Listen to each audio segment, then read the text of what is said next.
We're back here on the GSMC Baseball Podcast, bringing you our third segment, which is going to be talking about Grayson Rodriguez of the Baltimore Orioles, the fantastic season he has had, and just going over his impact on Baltimore in general. So yeah, let's get into it. So Rodriguez was a guy I've known about for a long, long time. Being a baseball fan, I knew he was a top prospect for a long time with Baltimore. Kind of fizzled out towards the end of that minor league career, and I was always wondering, would he really end up being a significant part of this Orioles future in this team? Or would he kind of be a bust? I always looked at his minor league stats and I kind of thought, okay, this isn't a guy that is going to be a long-term piece of this Baltimore team. Sorry about moving the chair there. But he has done really well this year, did pretty well last year as well, and has just become a big part of this Baltimore team and has become a big part of their future, their core this year, and just overall. So, yeah, if I'm an Orioles fan, I'm very excited with his performance right now, with how well he's done. And, yeah, so looking at his stats currently, you look at last year, I'll start off first of all. He had a ERA of 4.35, an expected ERA of 4.21, and you looked at that and you're like, okay, this guy's going to be a solid starter. He'll definitely be a factor in our rotation for the future, but at the same time, not maybe the impact starter we expected, not really a guy that we think could be a long-term piece, but that has changed this year. You look at his stats now, and they are just fantastic. He has an ERA of 3.45. His expected ERA really isn't much higher than that, so it's pretty sustainable. His left-on-base percentage is 79%, which is very, very good. His BABIP is down from last year, so that's also nice. His K percentage is up from last year. His walk percentage is down from last year. So he's been a fantastic pitcher for them. His FIP is 3.55. That's down from last year. His barrel percentage is roughly the same as last year, which is interesting. Max exit velocity is down. Hard hit percentage is down by 4%. So Rodriguez has become a long-term piece of this Orioles team. I'm not going to say he's become a number 2 type ace, but he's become a very, very good starting pitcher for this Orioles team. Really has stepped up when they needed it, and yeah, it's just become a fantastic piece of this team, and just overall has been really, really great. Now, this Orioles team has really needed a starter like Grayson Rodriguez because of the injuries they've had this year. I mean, Kyle Bradish being out for the first part of the year, coming back and getting Tommy John surgery after that. He is going to be out for a significant amount of time, and having Rodriguez be able to fill in for that position, be able to provide more depth in this rotation is very, very crucial. You've also had John Means, of course, be out for the rest of the year, Dean Kramer. So having Grayson Rodriguez now be the type of starter he has become, be as great as he has been such a fantastic revelation for this Orioles team. Yesterday, he had a great start against Seattle, going 6 1/3 innings pitched, giving up no runs, only 2 hits. So, just has become a fantastic addition to this Baltimore team, and really has helped out not only this year but their future as well. I mean, you're not going to have Kyle Bradish next year. Corbin Burns, a free agent. You're going to have to pay him a ton if you want to retain him. So, let's say, for example, you don't retain him. Who would you have in that rotation if you didn't have Grayson? You'd have Bradish out for a year. Maybe Means would come back, maybe Kramer would come back, maybe Wells would come back. But after that, you wouldn't really have anyone that could be a significant piece of the rotation, a significant piece as your ace. And Grayson Rodriguez has really stepped up in that number 2 role, become a great young pitcher for this Orioles team, and has really helped out not just this year, but their future as well. Now, let's say you do retain Burns. You now have 1-2 punch of Burns and Rodriguez at the top of your rotation for a long time. And that's pretty fantastic from an Orioles fan. That's something that really is great.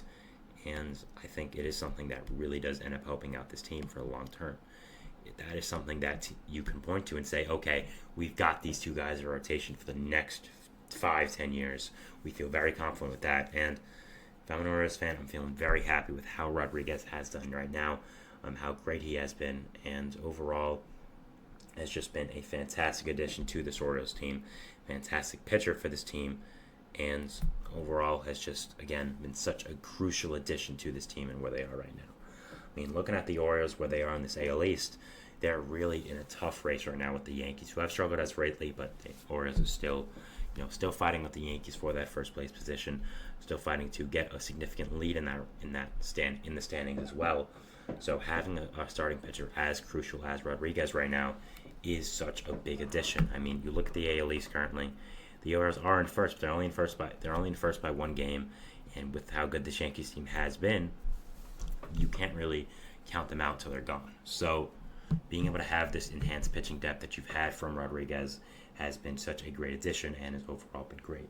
So, again, this Orioles team right now, when you look at them, there are a lot of holes in this team. Mainly, I would say, starting pitching. Yes, you have Burns, yes, you have Rodriguez, but after that, you have a lot of injuries. Not many guys you can really count on. So they definitely do need to acquire maybe one, even two starters. If I was them, I would go all in on a pitcher like Garrett Crochet. I've talked before how I think they should get Crochet and Robert in a massive deal together. I think that would truly help their team, but that's a different conversation for a different day.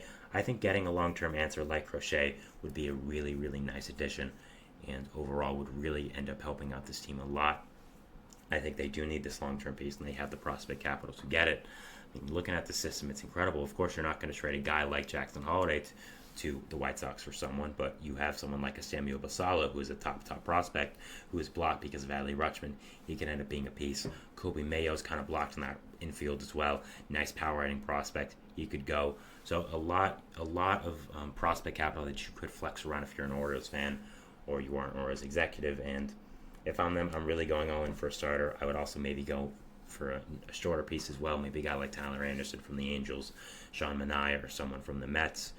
And yeah, I think that's definitely going to be interesting to see what they do decide. And, if Rodriguez wasn't as good as he was this year, it would be interesting to see where this rotation would be, what horrible state it would be in. And yeah, it would definitely be something very interesting to watch. Now, looking at the Orioles team, again, I do think they are the best team in Major League Baseball currently. I think they have overtaken the Yankees. Really, that series where they did beat them in the Bronx 2 out of 3 really helped them propel to that. They did lose a key series to Cleveland, too. It's become an amazing team. But I think Baltimore has a lot more just pure talent than them. And as much as I think those two teams are close, I would go Baltimore as of right now. And I think currently they are the best team in baseball. It is going to be tough to fight off the Yankees in the AL East. But at this point, we know the Orioles are going to be the 1 seed or the 4 seed in the playoffs. And yeah, it just will be a very interesting team to watch when it comes to the playoffs. Watch for the rest of the season in the future and just overall what they do end up doing. They also have center field as a need.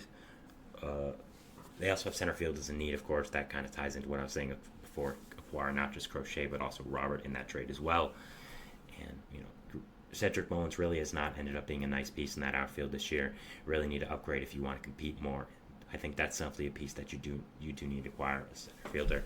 So you do have some issues if you are the Orioles, but having your young players come in handy like Grayson Rodriguez, like Colton Cowser, who we'll talk about later in the show in segment 5, as big time pieces has really, really helped you out, and overall has been, it's been a great season for the Orioles.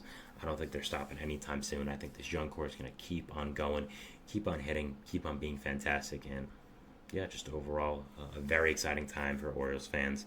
A great young core they're building here, and I'd be very excited right now with what's going on with them, and how they are performing. So yeah, that is it for our third segment here, talking about Grayson Rodriguez and the Baltimore Orioles, going over their season, going over his season, and all that. Moving into our fourth segment here, which is going to be talking about the Rockies and their trade deadline, just going over some decisions they have to make, who they might trade, and all that kind of stuff. So yeah, we'll be talking about that, and we'll see you after the break. So thanks, and bye.